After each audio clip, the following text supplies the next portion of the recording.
विश्व पटल पर जैन धर्म की प्रभावना करने वाली ममता की साक्षात प्रतिरूप परम पूज्य गुरु माँ आर्य का रत्न 105 श्री सृष्टि भूषण माता जी के आशीर्वाद से सिद्ध क्षेत्र, अतिशय क्षेत्र एवं महानगरों में सेवा के पुनीत कार्य भी किए जा रहे हैं।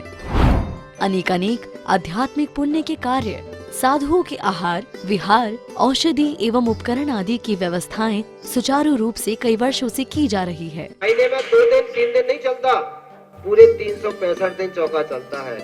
और पहली व्यवस्था तो ये थी कि साधु पहाड़ पे भी जाता था तो वहाँ से आटा आदि की व्यवस्था है, जो भी सामग्री साधु को चाहिए होती तो पहाड़ पे भी जाती सामग्री जाती थी और वहाँ पर साधु को चौका आदि लगता था। ये बीड़ा उठाया, उनका ये मिशन है कि हर क्षेत्र पर साधुओं की त्यागी वृत्तियों के आहार की संपूर्ण व्यवस्था हो। पूज्य आर्यिका माँ सृष्टि भूषण माता जी की अनुकंपा कृपा जगत के अनेक जीवों पर बनी हुई है और जहाँ भी माता जी की दृष्टि पड़ती है, जहाँ भी किसी प्रकार से पीड़ित परेशान लोग दिखाई देते हैं, माता जी के माध्यम से उनकी किसी न किसी प्रकार से सहयोग की जाता है। साथ ही सामाजिक सेवा के भी कार्य समिति द्वारा कार्यरत है। बच्चों की शिक्षा, गरीबों की सहायता, वृद्ध एवं असहाय लोगों को आश्रय दिया जाता है। गौ संरक्षण एवं संवर्धन के लिए गौशाला का निर्माण एवं चारा जैसे सराहनीय कार्य किए जा रहे हैं। देर न करें, आज ही जुड़ें ऐसे महापुण्य के कार्यों से। 1 लाख से अधिक राशि देकर संरक्षण आदि पद प्राप्त कर सकते हैं। साथ ही छोटी राशि दान करके भी पुण्यार्जन कर सकते हैं। आप अपनी दान राशि दिए गए निम्नलिखित बैंक खाता विवरण में जमा करा सकते हैं। अधिक जानकारी हेतु संपर्क सूत्र। प्रेम भाव हो सब जीवों पर, गुणी जनों में हर्ष प्रभु, करुणा स्रोत बहे दुखियों पर, दुर्जन में मध्यस्थ प्रभु। ये 4 चीजें हमारे जीवन में आ जाए और ये 4 चीजें आती हैं, जो सज्जन होते हैं उनको सबके प्रति प्रेम भाव आता है और जो और महासज्जन होते हैं उन्हें दीन दुखियों के प्रति करुणा भाव आता है। क्योंकि कहते हैं क्या मिलेगा अगर किसी को मार दोगे जान से, क्या मिलेगा अगर किसी को मार दोगे जान से, और मारना ही है किसी को मार दो एहसान से, मारना ही है किसी को मार दो एहसान से। जान का मारा हुआ जी उठेगा कयामत के बाद, एहसान का मारा हुआ न जी सकेगा जन्नत के बाद। आपने देखा होगा हम किसी को मार देते हैं लेकिन जीतना नहीं जानते हैं। जीत सिर्फ प्यार की होती है और बाकी तो सब हार होती है, क्योंकि हम जीत लेते हैं किसी को अधिकार से, किसी को सत्ता से, किसी को पैसा से, किसी को पद से जीतना चाहते हैं और ये सब जीत हार बन जाती है। क्योंकि हर आदमी जीत चाहता है लेकिन अपने पैसों से भी हार खरीद के लाता है। आपके मकान ने आपको कैद कर रखा है। कहते भी तन कारागृह बनिता बेड़ी परिजन गए रखवारे। आप कितना तन कारागृह, ये कारागृह है, लेकिन कारागृह की चिंता मत करना, कारागृह में जेलर भी रहता है और कैदी भी रहते हैं। जेलर इसलिए रहता है कि कैदी सुधर जाएं और कैदी इसलिए रहते हैं कि उनने अपराध किया था। संसार में संत भी रहते हैं और श्रावक भी रहते हैं। श्रावक अपराधों से मुक्ति के लिए रहते हैं और संत अपराधों से मुक्त होने की युक्ति के लिए रहते हैं। 2 लोगों के हाथ में सत्ता होती है, एक सैनिक के हाथ में और एक संत के हाथ में। संत समाज को नहीं संसार को सुधार देता है और सैनिक डंडे के बल पर सुधारता है और संत झंडे के बल पर सुधारता है। आपको पता है संत सुधारता है तो भव सुधर जाता है और सैनिक सुधारता है तो सिर्फ अपराध से मुक्ति मिलती है, या कहो आदमी बड़ा चालाक हो जाता है। आज सरकार जितने कानून बनाने के निकालती है, शैतान दिमाग आदमी उतने ही ढूंढ लेता है उससे बचने के कानून। लेकिन यहाँ बच सकते हो, दुनिया में बच सकते हो, ऊपर बचने का कोई उपाय नहीं। क्योंकि आदमी यहाँ बहुत बचने के उपाय करता है। यहाँ सोचता है किसी को धोखा दे लेंगे, लेकिन आचार्य कहते हैं सिर्फ एक सूत्र अपनाओ, क्योंकि प्रेम इंसान को इंसान बना देता है, प्रेम हैवान को इंसान बना देता है, प्रेम इंसान को इंसान बना देता है, और प्रेम से पाषाण को तरासो तो सही, प्रेम तो पाषाण को भी भगवान बना देता है, और प्रेम मौत के नाम को निर्वाण बना देता है, प्रेम मौत के नाम को निर्वाण बना देता है। जब श्रावक की भूमिका में प्रेम विकसित होता है तो प्रेम वासना नहीं साधना हो जाता है। इसलिए हमारे यहाँ विवाहिक संस्कार है।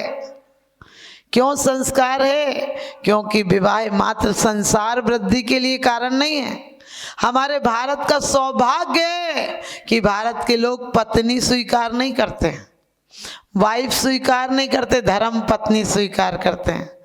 किसी मजहब में, किसी जात में, किसी देश में देखो धर्म पत्नी नहीं मिलेगी, औरत मिलेगी, वाइफ मिलेगी जो लाइफ को चौपट कर दे। लेकिन हमारे जैन शासन में और हिंदू धर्म में धर्म पत्नी है, पहले धर्म है बाद में पत्नी है। पत्नी को भी इसलिए स्वीकार किया है कि उसकी पवित्र परंपरा को पाकर इस धर्म की अक्षुण्ण परंपरा चल सके।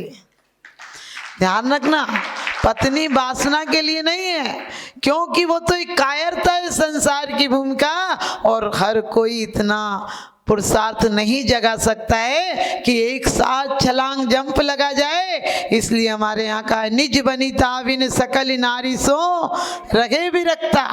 तुम फिर भी तुम्हारे क्या है, धर्म है, श्रावक धर्म है तुम्हारा, कि अपनी पत्नी को छोड़कर सबसे विरक्त रहे। क्योंकि एक पत्नी के साथ रहेगा तो एक सीमा पर जाकर प्रेम महाप्रेम में बदल जाएगा, प्रेम वात्सल्य में परिवर्तित हो जाएगा, प्रेम पवित्र हो जाएगा। और हिंदू पुराण में ऋषि भी कहते थे तुम्हारे 10 पुत्र हो लेकिन 11वां पुत्र तुम्हारा पति हो। आपने देखा जब शादी होती है तो पत्नी पति का बहुत ख्याल रखती है। आजकल की बात तो अलग है, पहले ही प्रेम हो लेता तो बाद में माथा फोड़ी के अलावा क्या होगा, बचता ही नहीं, सब कुछ पहले ही हो लेता है। लेकिन ध्यान रखना, जब एक सीमा पर जाकर दोनों पवित्र प्रेम में बन जाते, ख्याल तो बच्चा छोटा होता है तो पत्नी कहती तुम्हें दिख नहीं रहा, तुम्हारी सुनूं कि बच्चे को देखूं, क्योंकि प्रेम बच्चे के प्रति ज्यादा हो जाता है। और इसीलिए ऋषि मुनि कहते थे कि तुम्हारा 11वां पुत्र तुम्हारा पति हो जाए, यानी एक सीमा पर जाकर इतनी पवित्रता हो जाए कि प्रेम तो बढ़ जाए लेकिन वासना समाप्त हो जाए। ये बहुत बड़ा लॉजिक था। सब लोग कहते हैं हमें तो निकलना था, हमने कि कहाँ निकलोगे, घर से निकलकर जंगल में चले जाओगे तो घर और सुंदर दिखाई देगा। पत्नी घर में हो तो झगड़े जहाँ से होते हैं, झगड़ा वगड़ा हो तो पति सोचते 2-4 दिन को मायके ही चली जाए, और 2-4 दिन क्या 24 घंटे को चली जाए तो तारे जमीन में नजर आ जाते, क्योंकि घर भूतों का घर हो जाता है।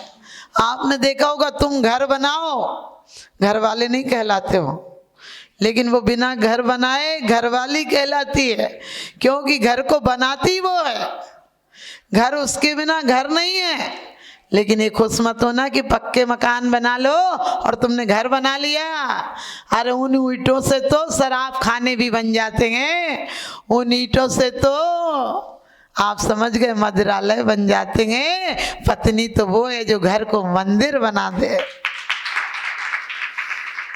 वो चाहे तो मंदिर बना दे और चाहे तो मरघट बना दे, चाहे तो मंगल कलश बन जाए और चाहे तो महाभारत करा दे, चाहे तो महान भारत बना दे और चाहे तो महाभारत करा दे। हमारे यहाँ धर्म पत्नी इसलिए कहा है कि पति और पुत्र और दोनों कुल को तार देती है। बेटा से बेटी भली जो कुलवंती होए, नाम कमावे माई बाप को देश बड़ाई हो।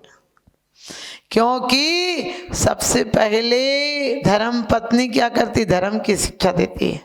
रानी चेलना ने एक दिन उदास थी और आंखों में आंसू थे। राजा श्रेणिक ने पूछा क्या हुआ, क्या तेरा स्वास्थ्य खराब है तो वैद्य बुला दूं?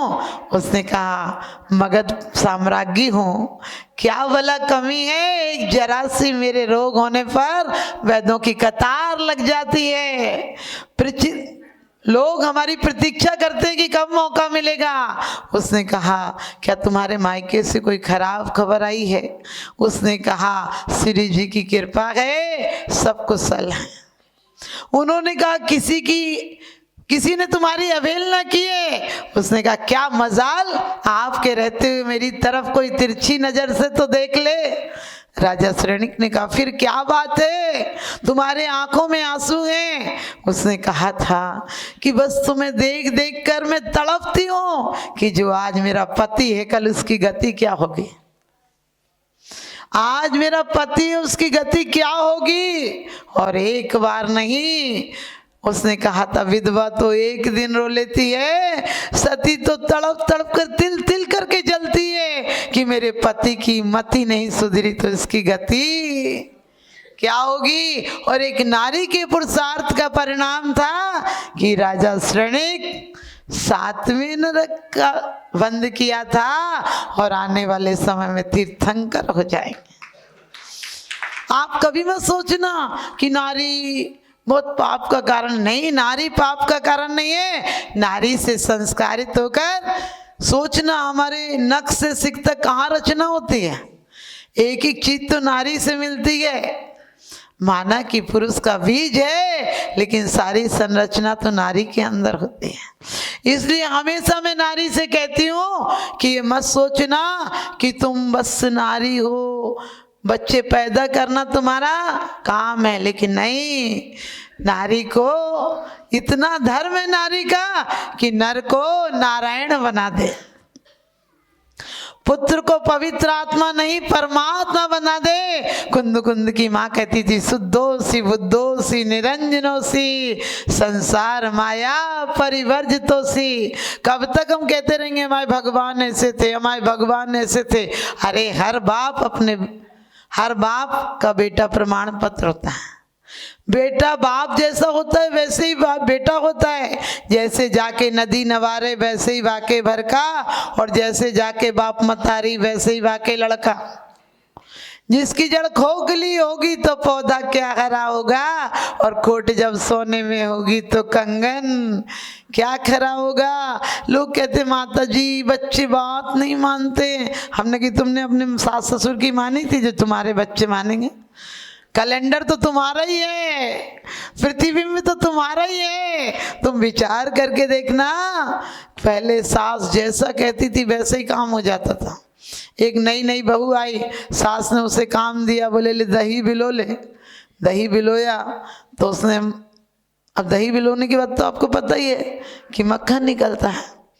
तो उसने मक्खन निकला तो सास से बोली कि माँ जी मक्खन आ गया। सास ने एक चांटा दिया, तुम दे मत देना नहीं तो महाभारत हो जाएगा। सास ने एक चांटा दिया, कहने कितनी बदतमीज बहू है।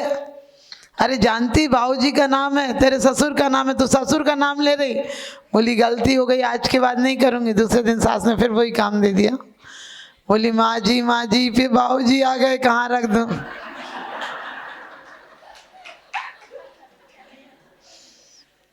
आप ये मत सोचिए कि वो कह रही थी बाबूजी आ गए, लेकिन पहले इतनी अदब थी कि सास ने कह दिया दोबारा नाम नहीं लेना, आप तो जो कह दे वही करना। बोले करके देख लो क्या कर लोगी। एक नई नई बहू आई तो आजकल पता है, पहले बच्ची 5 बजे सुबह उठ जाती थी, आजकल 10 बजे तक उसकी मम्मी कहती सोने दो, पढ़ाई करती है, अभी हमारे घर सो लेगी, अपने घर तो काम करना ही। हमने कही करेगी, तेरे नाम को रोएगी बैठ के। तो वैसे ही नई नई बहू आई, अब 8 बजे तक नहीं उठे, 8 बजे तक घर बासा थोड़ी डला रहेगा। तो सास ने लेकर झाड़ू निकालने लगी। सास इतने में बेटे की नींद खुली। बोले माँ ये क्या कर रही तुम हम लोगों के रहते हो तुम झाड़ू निकालोगी। माँ ने लड़ाई टालने के लिए कहा नहीं बेटा कोई बात नहीं, नई बहू है, धीरे धीरे सीख जाएगी। तो बेटा बोला नहीं बहू नहीं है तो हम निकालेंगे, लेकिन आप हमारे रहते हुए झाड़ू नहीं निकालोगी। माँ कह रही थी कि बेटा तू इतना पढ़ लिख करके झाड़ू निकालेगा। उसने कहा काम में क्या शर्म होती है, ये शर्म की बात है कि मेरे रहते हुए माँ को काम करना पड़े। तो वो दोनों, माँ कह रही थी मैं निकाल लूंगी बेटा कोई बात नहीं, और पति कह रहा था कि माँ आप नहीं निकालोगी हम निकाल लेंगे। इतने देर में श्रीमती जी की नींद खुल गई और बोली क्या हल्ला मचा रखा, नींद खराब कर दी। सास ने कहा कि बेटा झाड़ू पर क्या बात चल रही है, वो कह रहा है कि हम निकाल लेंगे, हम कह रहे हैं हम ही निकाल लेंगे। बहू बोली मैं निपटारा कर देती हूँ, महीना में 15 दिन तुम निकालना, 15 दिन तुम निकालना। आप समझ गए, ये शिक्षा है आज की। लेकिन मैं कहती हूँ खुश मत होना। यदि बेटी को जमाई चाहता है तो कहती हूँ हमारी बेटी ने मोती दान किए होंगे, जमाई क्या मिला है, करोड़ों में एक है। बेटी को पलक पावड़े रखता है और बहू को रखने लगे तो कहने कुछ करा दिया होगा, जब से आई है मुट्ठी में कर रखा अपने आदमी को।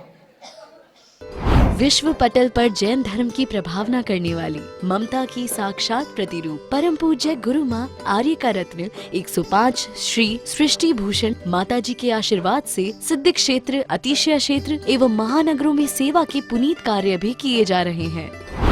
अनेक आध्यात्मिक पुण्य के कार्य, साधुओं के आहार विहार, औषधि एवं उपकरण आदि की व्यवस्थाएं सुचारू रूप से कई वर्षों से की जा रही है। महीने में 2 दिन 3 दिन नहीं चलता, पूरे 365 दिन चौका चलता है। और पहली व्यवस्था तो ये थी कि साधु पहाड़ पे भी जाता था तो वहाँ से आटा आदि की व्यवस्था है, जो भी सामग्री साधु को चाहिए होती तो पहाड़ पे भी जाती सामग्री जाती थी और वहाँ पर साधु को चौका आदि लगता था। ये बीड़ा उठाया, उनका ये मिशन है कि हर क्षेत्र पर साधुओं की त्यागी वृत्तियों के आहार की संपूर्ण व्यवस्था हो। वो जारिका माँ सृष्टि भूषण माता जी की अनुकंपा कृपा जगत के अनेक जीवों पर बनी हुई है, और जहाँ भी माता जी की दृष्टि पड़ती है, जहाँ भी किसी प्रकार से पीड़ित परेशान लोग दिखाई देते हैं, माता जी के माध्यम से उनकी किसी न किसी प्रकार से सहयोग की जाता है। साथ ही सामाजिक सेवा के भी कार्य समिति द्वारा कार्यरत है। बच्चों की शिक्षा, गरीबों की सहायता, वृद्ध एवं असहाय लोगों को आश्रय दिया जाता है। गौ संरक्षण एवं संवर्धन के लिए गौशाला का निर्माण एवं चारा जैसे सराहनीय कार्य किए जा रहे हैं। देर न करें, आज ही जुड़ें ऐसे महापुण्य के कार्यों से। 1 लाख से अधिक राशि देकर संरक्षण आदि पद प्राप्त कर सकते हैं। साथ ही छोटी राशि दान करके भी पुण्यार्जन कर सकते हैं। आप अपनी दान राशि दिए गए निम्नलिखित बैंक खाता विवरण में जमा करा सकते हैं। अधिक जानकारी हेतु संपर्क सूत्र